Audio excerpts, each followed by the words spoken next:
klaro kaayo, iyang giandam ang mga mosunod kaniya kung buot mo mosunod ka nako, no? Kinahanglan magpasan kamo sa inyong krus ug maglakaw sa iyang giagian. Mayong adlaw mga pinalangga ni Kristo. Ako si Father Hazron Jude Cartagena, kasabtangang Secretary sa Apostolic Nunciature to Ivory Coast. O gidapit ko kamo sa pagpamati sa pulong sa Dios karong adlawa.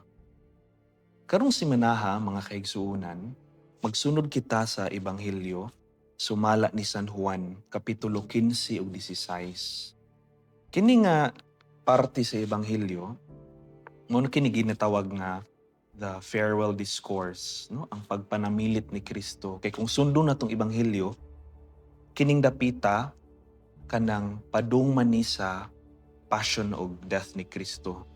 Kay bawo naman siya unsay moabot, mao na iyang giandam daan ang mga apostoles.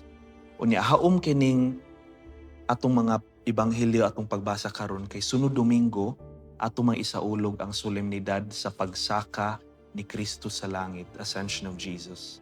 Mao nga samtang nangandam ta sa pagsaka ni Kristo nga iyang in a way, no, iyang physical body mo biya na sa kalibutan, atong paminawon ang iyang pulong sa pagpanamilit sa iyang mga apostoles. Ug sa apil sa iyang mga pulong sa ebanghelyo karong adlaw niingon siya. Gisulti ko kini kaninyo aron dili kamo maluya sa inyong pagtuo. Hinginlan kamo nilagikan sa ilang mga sinaguga ug moabot ang panahon nga ang magpatay kaninyo magtuo nga nagbuhat siya sa kabubuton sa Dios. Karon nga mubiya na si Kristo, iyang giandam ang mga apostoles no nga nay moabot nga kalisod sa ilang kinabuhi, sa ilang pagtrabaho, sa ilang pagsangyaw sa ebanghelyo. Dili ni siya possibility, no? It's a certainty, no? Moabot ang mga kalisod. Ug importante ni hinumduman labi na karong panahona, ambot kung nakadungog ba mo anang gitawag og prosperity gospel, no? Ang mga tao nga na mga mag-ingon nga kanang ang Ginoo kung ikaw magtinarong magbinutan ka, no, hatagan kag kinabuhi nga komportable, nga haruhay, no, nga magbase kuno ang imong pagkabalaan sa imong unsa ka pagkaadunahan. Pero wa man nagsaad si Kristo kinabuhi nga haruhay.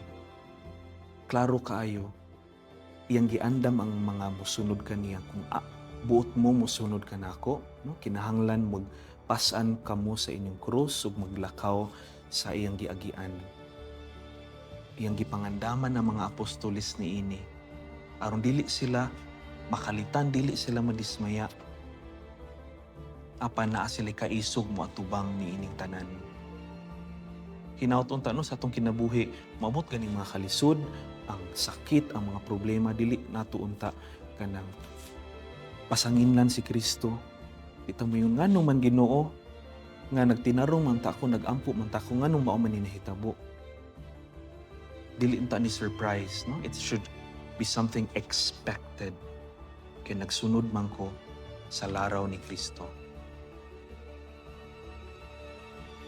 Nagsaad si Kristo ipadala niyang Espiritu Santo aron hatagan tagpusog ug kaisog nga moatubang niining tanan.